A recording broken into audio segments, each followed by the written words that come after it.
In this last acid-base video, we're going to actually be looking at how to neutralize acids and bases. So we are going to be writing out neutralization reactions. This is where we add an acid and a base together, and it will end up producing some sort of ionic salt, so some ionic compound, and water. And the actual lab process we're going to discuss for performing these neutralizations is a titration. So you may be asked what an acid and a base produce. So they always produce a salt and water. You can actually also look at these reactants and figure out what products would be made. We did this some in our chemical reactions unit. But for example, if we have nitric acid, which is HNO3, and we combine this with sodium hydroxide. Remember, acid-base reactions were simply a type of double replacement. So when those positive ions are exchanging partners, the H and OH pair up, which is what makes the water. And then sodium here will pair up with the nitrate. And on these, make sure that you are crisscrossing your charges and balancing when appropriate. Here, everything happens to be already balanced, so we don't need to do anything else. So that's a possibility of something you may see, and we're actually going to use that when solving some of these neutralization calculations. First, let's talk about the actual process of titrations, though. So titration is the process of adding a known amount of solution with a known concentration to find the concentration of another solution. So we deal with this with acids and bases. One of them, we know the molarity and volume. The other one, we may know the volume but not the molarity. In a chemical reaction between acids and bases, the two are going to reach an equivalence point.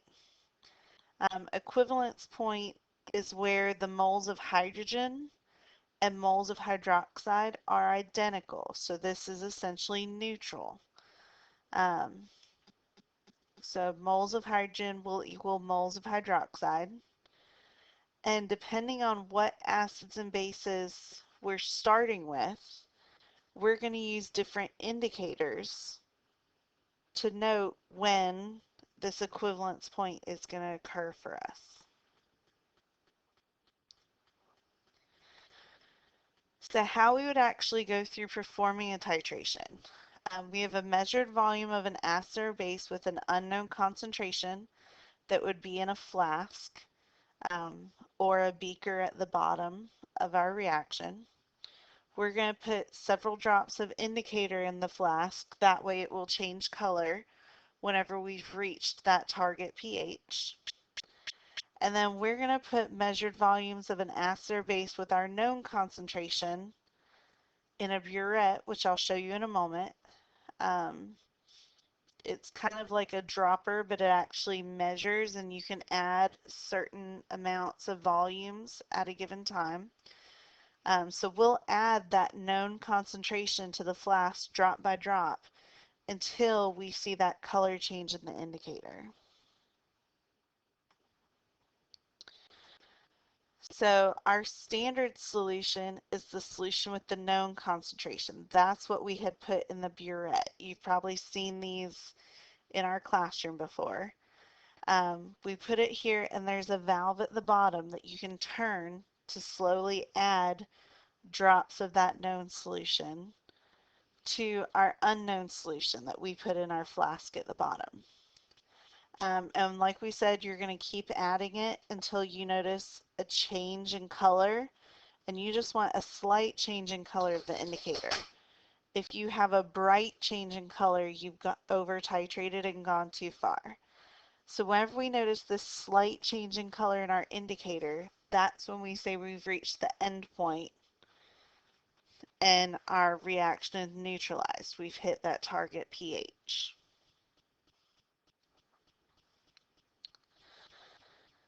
So we're actually going to look at some of the math of titrations. Titration math is all stoichiometry based. And the steps we're going to go through is we're going to start with liters of our known solution. So the one that we know both the molarity and volume. We're going to change to moles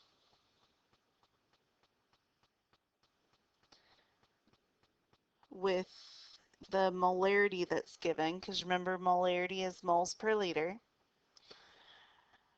We're going to change to, it should be an either, moles using our ratio. So using our mole ratio, we can change from moles of acid into moles of base and vice versa. And then we're going to plug into molarity formula. So our first three steps, this is where we're actually going to be performing stoichiometry.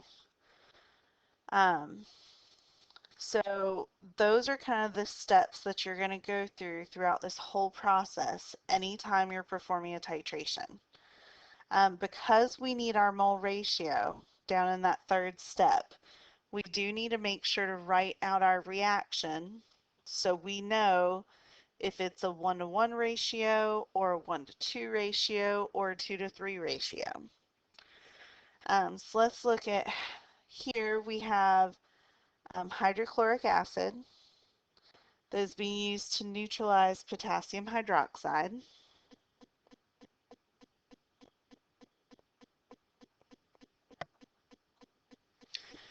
So the hydrogen and potassium will switch places. So hydrogen and hydroxide, the HOH is water.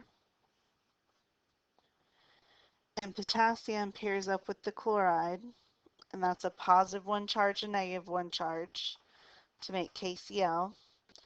And everything is balanced. So this is actually a 1-to-1 ratio from our acid and our base. So whenever we perform this, it gives us, it wants to know milliliters of 0.5 molar hydrochloric, so that's our unknown solution, used to neutralize 25 milliliters of our 1 molar potassium hydroxide, so that's our known solution. So we said we're going to start with liters of our known solution. Well, it gave us 25 milliliters. We do need to change to liters to move the decimal over 3 times, so 0.025 liters of our KOH. Sometimes I'll simply write B for base and A for acid to save on space. Then we said we're going to change to moles using our molarity. So we don't need liters of potassium hydroxide anymore, so that will go on the bottom. And we can change into moles. So moles per liter is molarity. So it gave us a molarity of 1.00 molar potassium hydroxide. So that means that there's 1.00 moles in 1 liter. So now I have moles of potassium hydroxide, but my third step is to change to moles using our mole ratio. Well, here the mole ratio happens to be 1-to-1. So there's 1 mole of potassium hydroxide for every 1 mole of hydrochloric acid. So we're going to end up with 0.025 moles of hydrochloric acid whenever we multiply across. Our last step was to plug that into molarity to solve for our unknown. So we know that we had a 0.45 molar hydrochloric acid solution.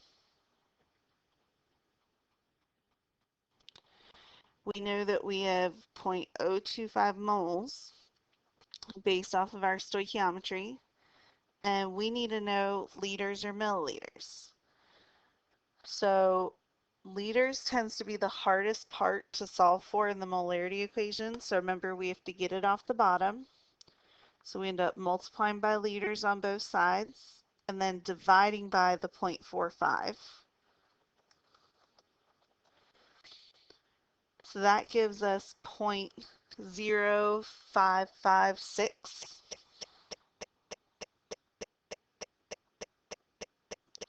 But that is in liters. Pay attention to the question because it did ask for our answer in milliliters. So that would be 55.6 milliliters would be our final answer. So that is the entire process of a titration. Following those same steps of starting with liters of your known, change to moles using your molarity, change to moles of your unknown using your mole ratio, and then plug all of the unknowns values into molarity to solve for your missing variable. Let's look at some other problems. I'm going to skip ahead a couple. Let's look at this one. Here we have a 50 milliliter sample of sodium hydroxide titrated with a 1.605 molar solution of sulfuric acid, and the titration requires 24.09 milliliters of the acid to reach the equivalence point.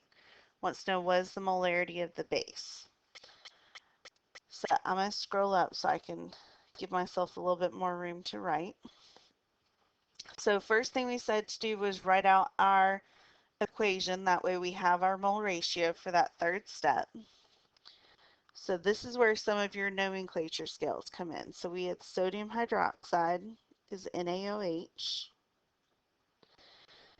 Sulfuric acid, remember sulfuric with no prefix is based off of sulfate, which is a negative 2 charge, so it ends up being H2SO4.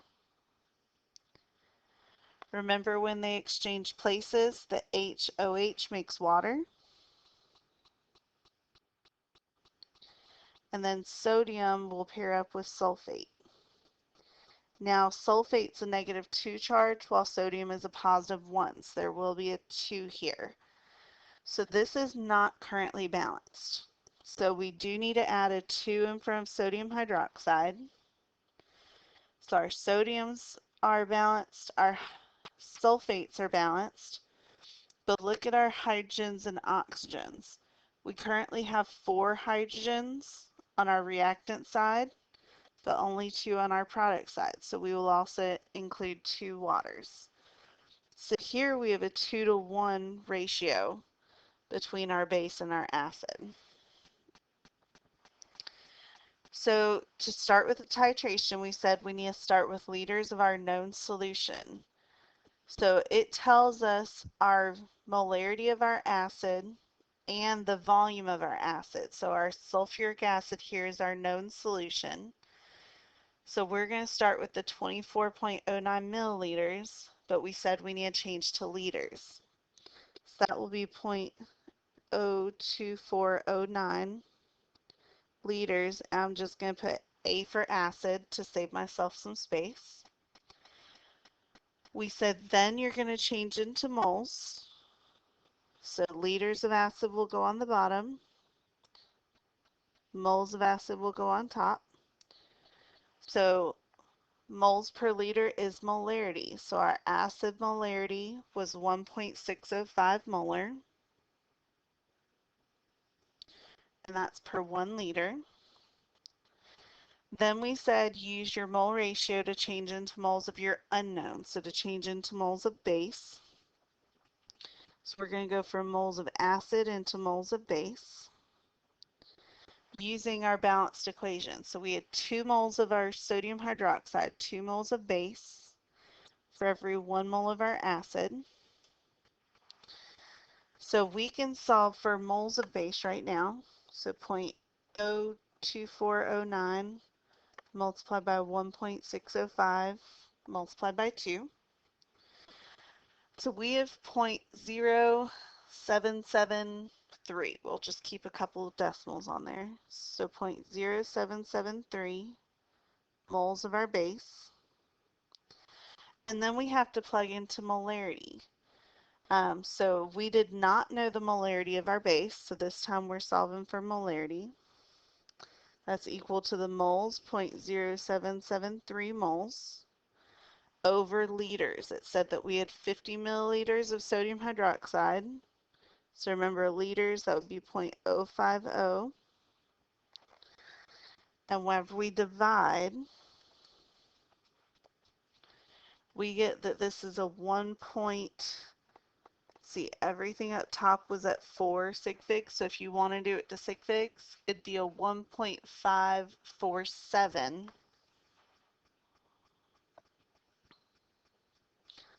molar solution of sodium hydroxide. So yet again, it's all going through the exact same steps and exact same process using your stoichiometry skills. I believe I have one more example. I actually have two more examples if needed. But let's just stick with one.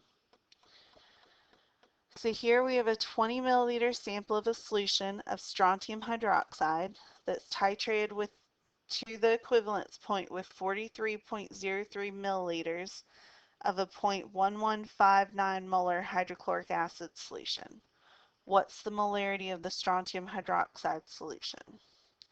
So yet again, we need to write out our equation so we can get our mole ratio.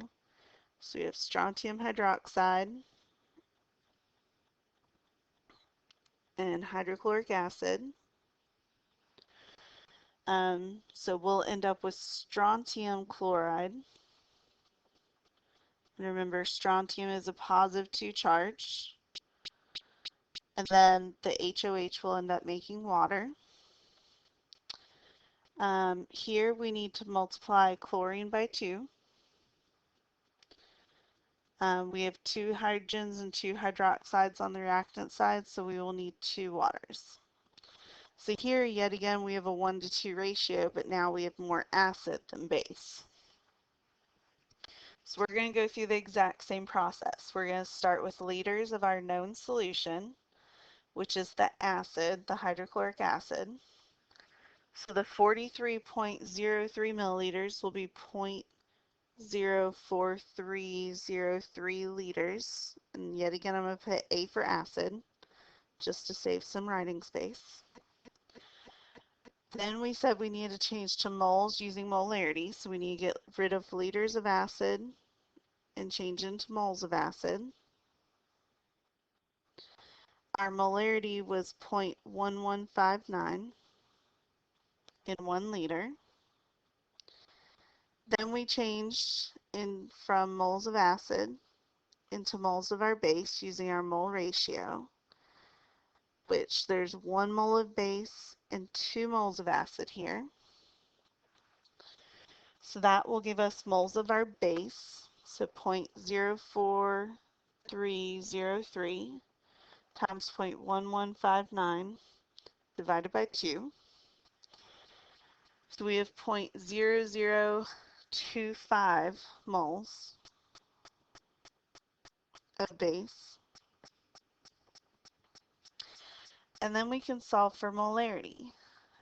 We don't know molarity of our strontium hydroxide. We know moles is 0.0025. Our volume of our strontium hydroxide is 20 milliliters, so make sure to change to liters by moving the decimal. And then we can divide to find molarity. And everything up top was to 4 sig figs, so we can also record to 4 sig figs. So this will be a 0.1247 molar solution.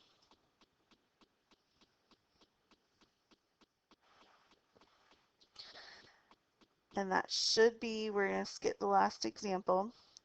That is going to be the end of our acid-base units. So make sure to practice the neutralization reactions and titrations before completing the solutions check-in.